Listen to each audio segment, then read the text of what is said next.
if whoever is still here from our speakers from earlier and then from this most recent session, if you want to come on video, and maybe we can ask a couple of questions to all of you, because that question that Gregor had about public reaction to some of the work that you all are doing, I'm quite curious how like Frank or Abe would respond to how the public is responding, but really anyone, because I have heard different things in different places of how people react to changes in the landscape. And hopefully, I think all of you should be able to unmute yourselves and speak whenever you want.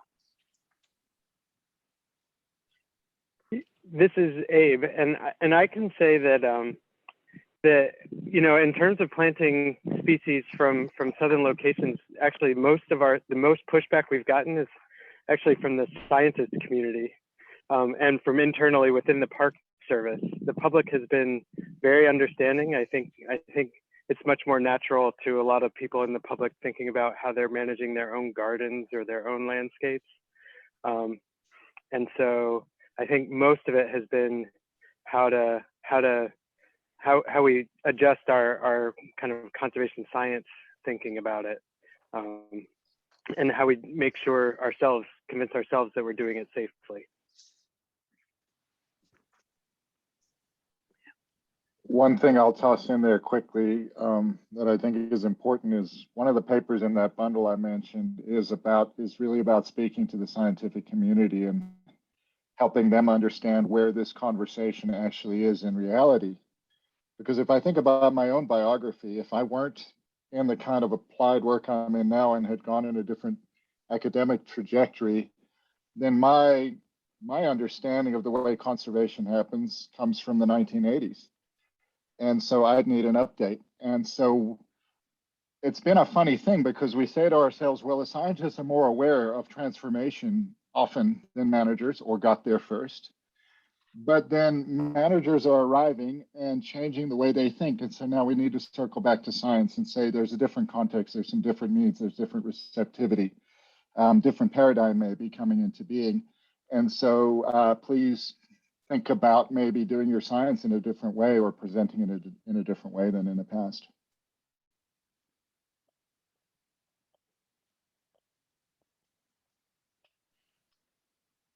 Anyone else have any comments on public response? Well, I'll put a comment in about scientists, and I think scientists as a group, we tend to be actually quite conservative around conservation topics, and often that's why we got into the field, is we care so deeply about it that we're trying to help things be as they should be, so to speak, in a natural manner. And it's difficult for us as scientists, and I think also some managers and members of the public, to accept that part. The acceptance is very difficult for us to move with and make changes, and find a path that feels like there's some acknowledgement to the value of what's present now and in the past, and how to adapt it to the future.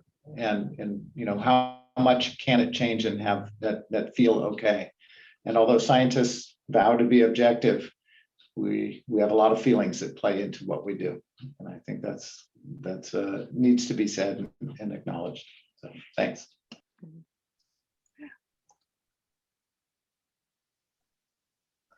We have a question in the chat, maybe to, well, I'm not sure if it's directed to someone, but probably all of you can reflect on this. How are you incorporating tribal perspectives in decisions about assisted species migration, but also I think more broadly as well, because we've had that come up a couple of times in the chat. So I can start on that. In our watersheds, we sort of work with the tribes that it's their territory as partners. So we were often in conversations with them on decisions that we're making. And I'm not sure I was here after this project got developed, how much of a discussion they have, but you notice that we did do a cultural resource survey of this site. So during that cultural resource survey, you know, tribes were definitely involved. So yes, we do. We consider them as co-managers and co-partners in these watersheds that we operate in. So definitely have good conversations with them and have them involved.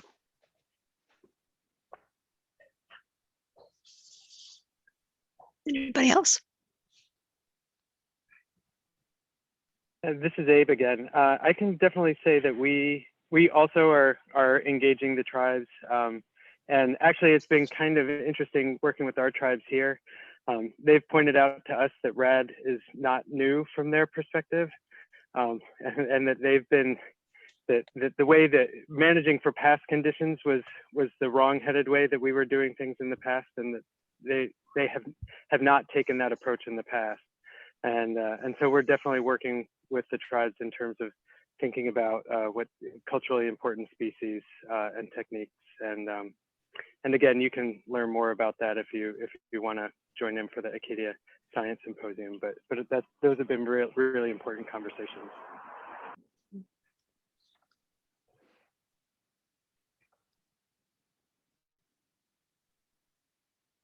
Tom, I'm looking back because we did get a couple of questions for you with your video. One of the questions was, has consideration been given to other factors beyond climate that could be reducing the survival and reproductive rates of non-local plants, possibly abundance?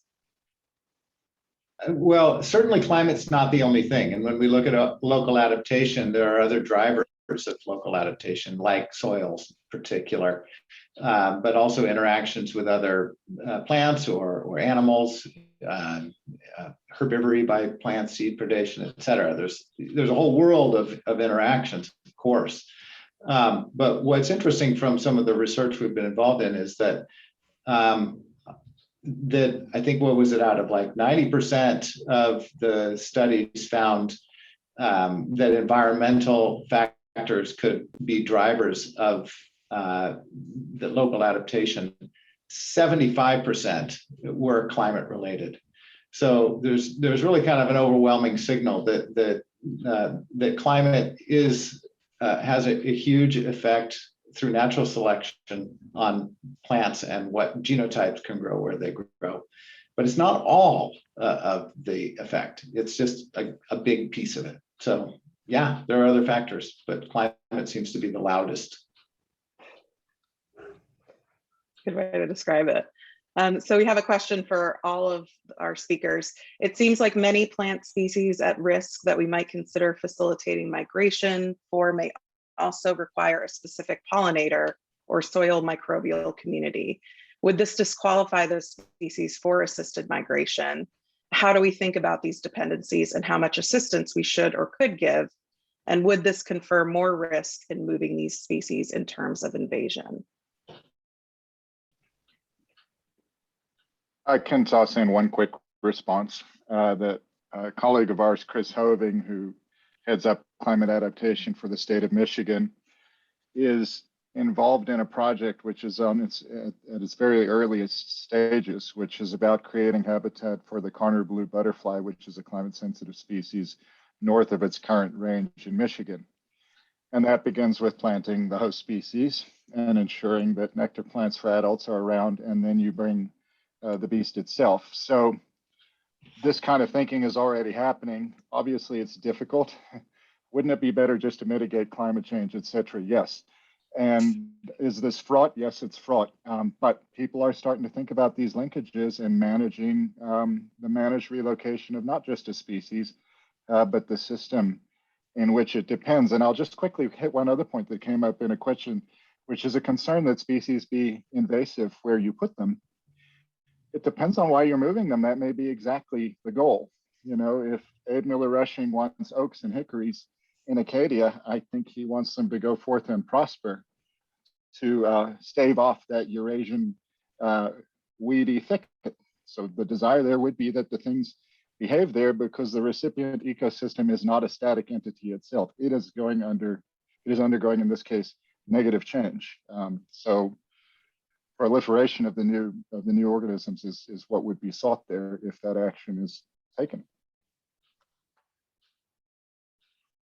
I'd like to address that question to non-typical species and invasions. I think kind of the point of my talk was just, it was a bit of a cautionary tale. I think we do obviously have to think about the purpose for which we're doing it. And so I think that was a great point. But if our purpose is, goals were a really big part of what I spoke to. It was more implicit than explicit in my talk, but most of the decision-making that's gone on in the Great Basin for using non-native introduced species has been for specific goals, in the case mostly forage.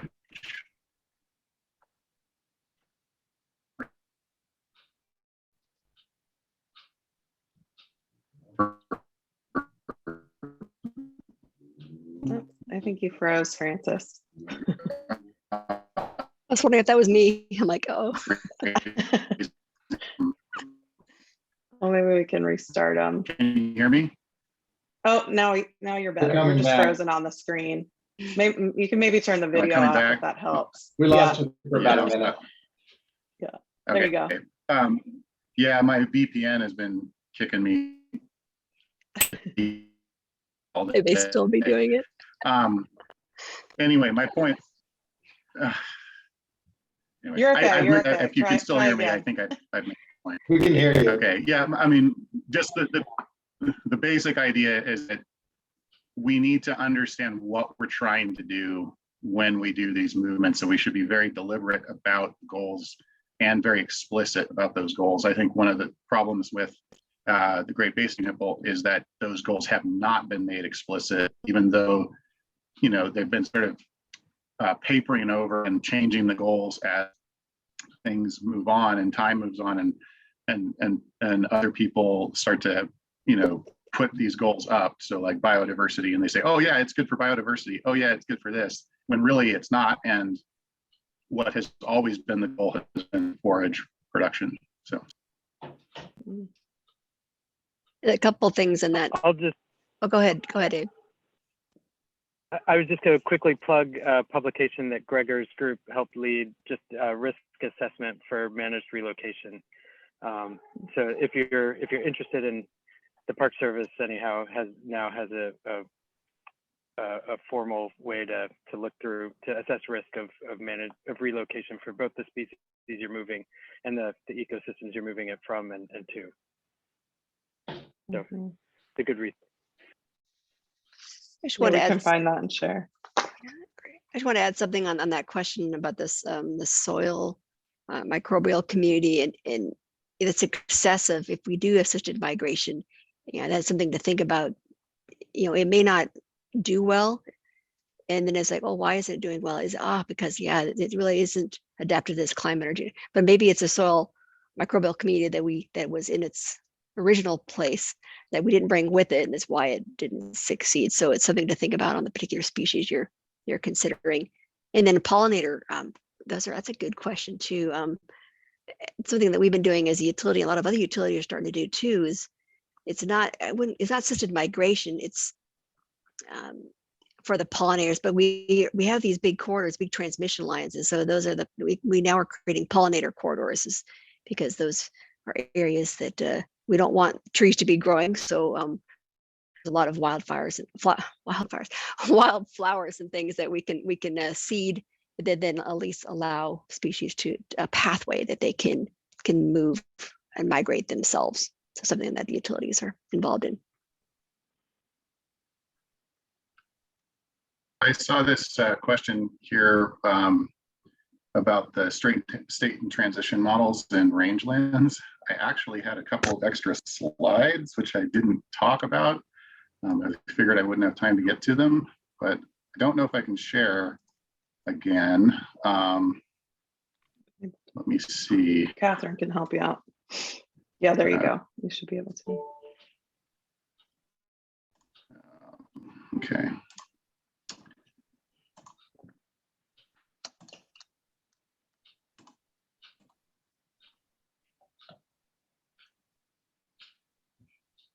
So here's a very typical state and transition model.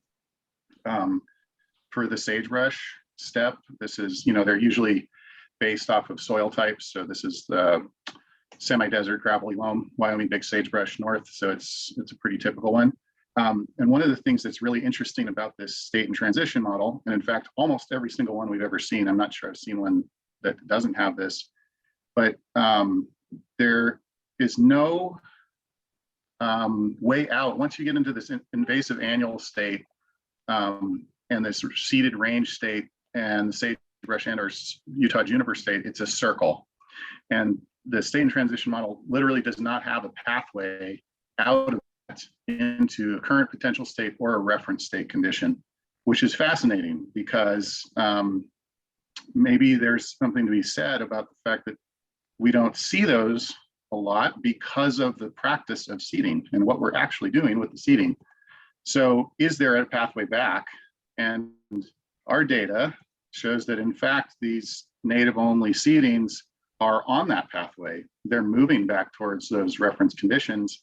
And we may actually have a pathway that exists, but nobody literally envisioned it.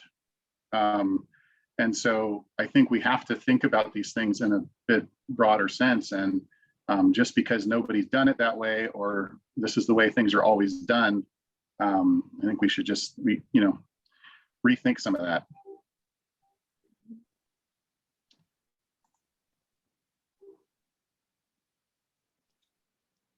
Any other direct questions for our panelists?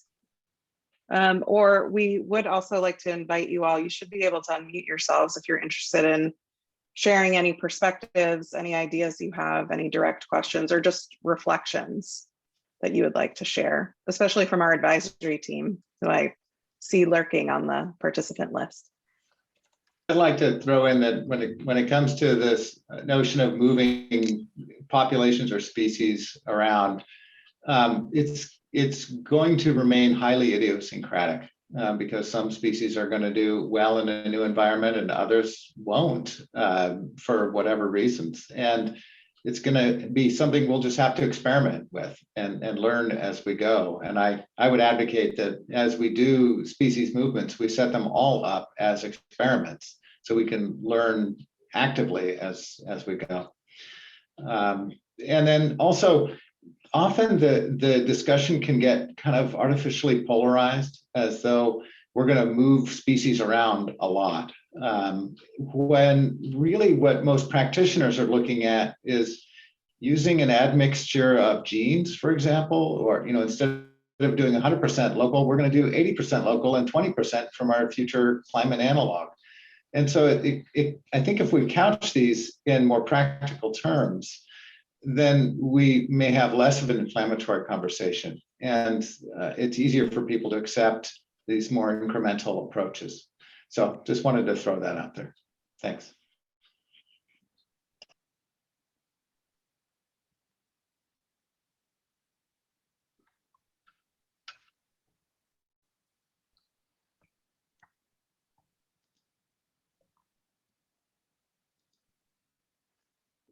Tom, are you still doing your invasive species cook-off? Thanks for asking. Well, we had to cancel it last year because of COVID, but we did an online kind of virtual experience. And this year we've been planning to have an invasive species cook-off, and it's the food cart edition. We're at a site with 4 different food carts that'll each be producing invasive species plates. And we're planning to do that in October, but with COVID, it's a tentative plan, and but it'll be all outdoors, masked at least when eating at an established location that has protocols in place. So Nice. Fingers crossed that in late October we can meet and have the cook-off. Yeah, some people, Kat mentioned it earlier about eating green crab, certainly lionfish being eaten in the Florida and the Caribbean. Yeah, we've got a lot of different things there. Yeah. Pardon? Yeah. Is it in Corvallis? Yes, it will be in Corvallis. Okay. Nice. We did get a question, actually a follow-up to your point about genes. Regarding the movement of genes rather than species, is there a term for that yet so we don't get confused between the two?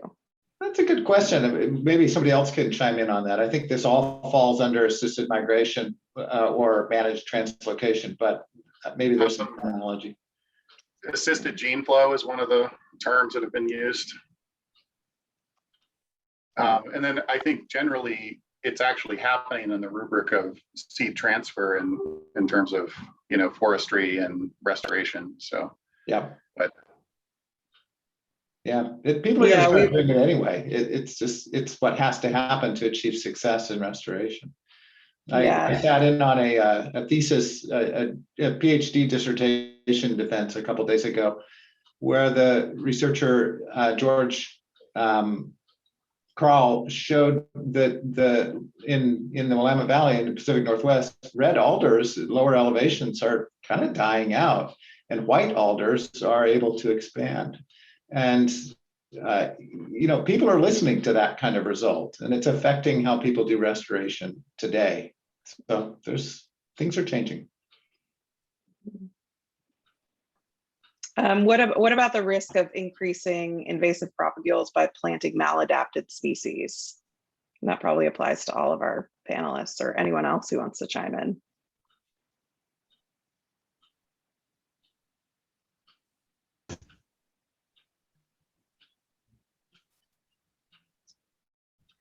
I'm not sure how to answer that because I think it's saying two opposite things. There's certainly when you move things around, you can create an opportunity for invasion, especially new species. But if you're intentionally doing it and you want that species to thrive, as other people said, well, if it spreads, isn't that success? That was the idea.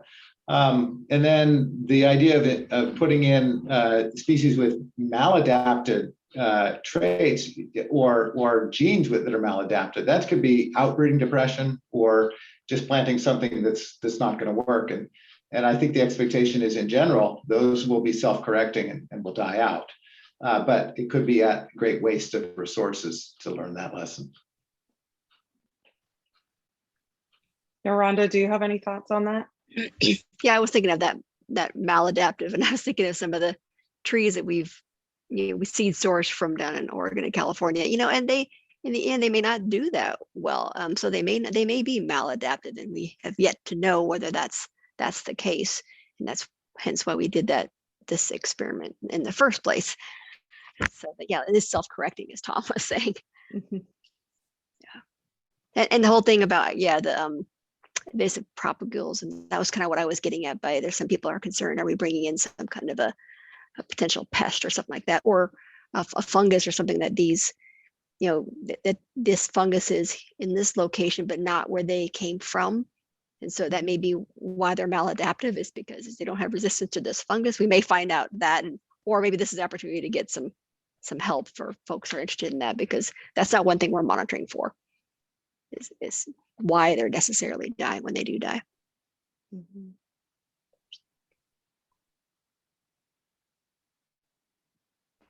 Any other comments or questions? Okay, so this is Abe. I was just going to agree that that I think monitoring invasive species will definitely be a thing, as for the species that are getting here on their own or the species we move around. But I think the actually far bigger challenge is going to be to how to get species that we want to relocate, how to get them to survive. I think the restoration ecology literature shows that most restorations where you have a target species, most of the time it's hard to get them to take, and so that's a bigger challenge. I think they're both big challenges, but we need to think about both sides of that equation. And one thing we haven't talked about is extremes, which is hence the reason I did my bike ride out there, because I was like, oh my gosh, we had a heat wave, we fried everything. Or disturbances. We've had some talks about fires and things, and yeah, these are going to be some of the risk in all the sort of active and directive things that we do. Is it could take some off the chart event that could wipe out all your good work, or that you think the good work you're doing, or a fire comes in and wipes it out. So it's something that we just need to be aware that risk is there, and and adapt if it does happen. Maybe we try again or replant again with something else or try something different or somewhere else. But something to be thinking about is we may not learn as much as we want to learn because some event that was extreme could wipe out the sort of the research that we're doing or the trial that we set up. And then it's like, oh, we don't really know if it would have worked if it didn't get disturbed. So Yeah, all the added complications. yeah.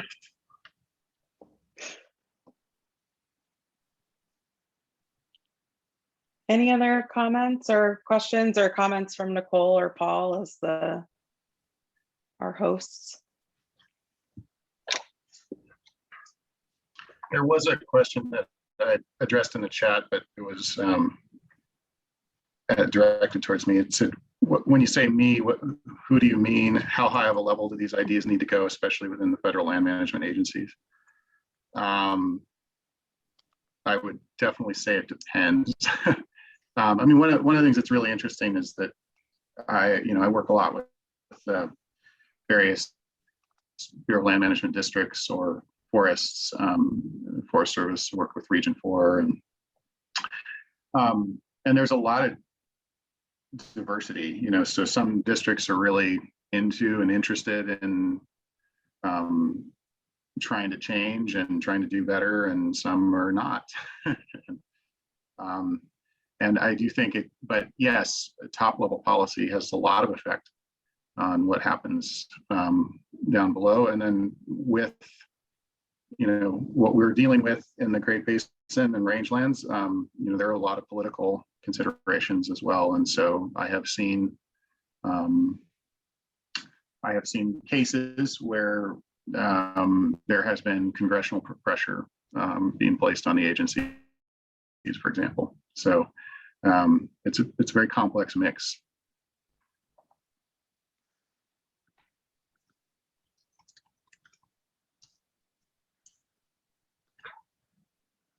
We do have a question. If it's a translocated species that's new to the region, shouldn't we expect a complement of predators on it?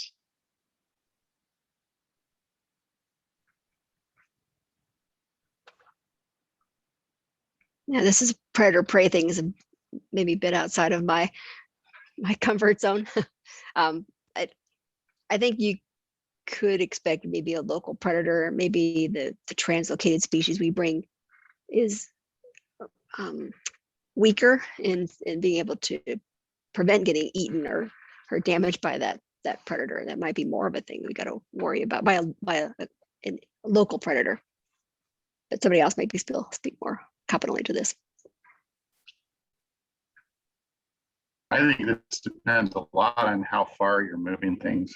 So, shorter movement distances, more assisted gene flow, you're going to have a lot more ecological matches between predator, prey, pathogen, et cetera.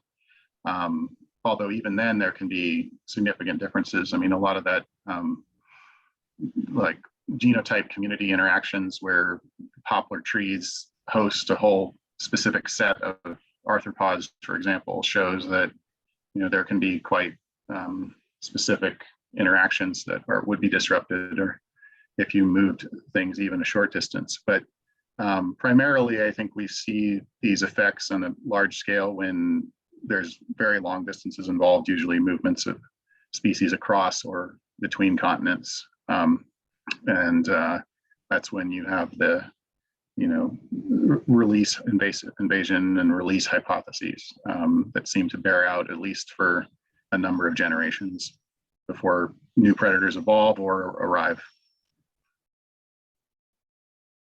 And we've done some experiments. A lab at the University of Maine has done some experiments here looking at like seed predation by small mammals on species that might be moving in, and which species they might actually help along, and which species they're gonna eat all the seeds and prevent from establishing. And so I think that it's right to think about that kind of full ecological context, and as we're thinking about how to facilitate transitions in ecosystems.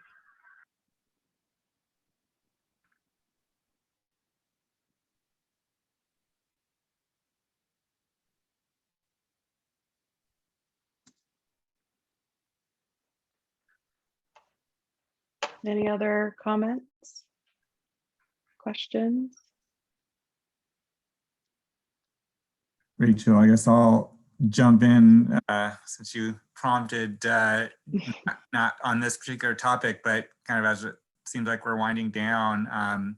One, I guess I'll just take the opportunity to thank everyone again, especially everyone who's stuck in here this last hour. It's been a lot of information, and I've learned a ton, and I'm just really feeling even more enthusiastic about the importance of this network and all the issues we can cover. And I guess that leads to a question I'll throw out to anyone who might be thinking about this too, either to bring up now or certainly give us input afterwards, which is just among the various, broad range of things that this Northwest Risk Network could try to help focus on. There certainly seems to be a lot of interest in this kind of directing side of things, and I'm certainly interested in general what folks think about our continued use of the RAD framework, as kind of an anchoring principle for what we do in Northwest Risk. But just curious what kind of priorities are surfacing in everyone's minds about where we might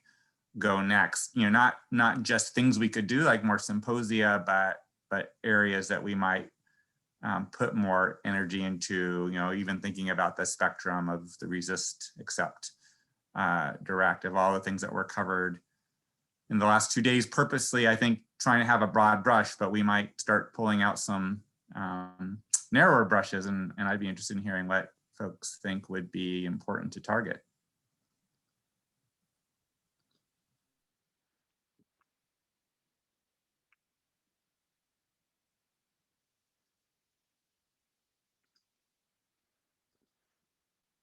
I will say I've been trying to track a little bit items that have come up and items that we had already identified as part of the advisory team. Pathogens, diseases, public-private collaboratives, ag and rangelands, any student projects, and of course, tribal and First Nations. We did try to get a couple of First Nation projects in particular, but just because of timing, we were unable to do so. But that is a priority for the future. So if there are any other thoughts or comments, please let us know. We'd certainly be interested.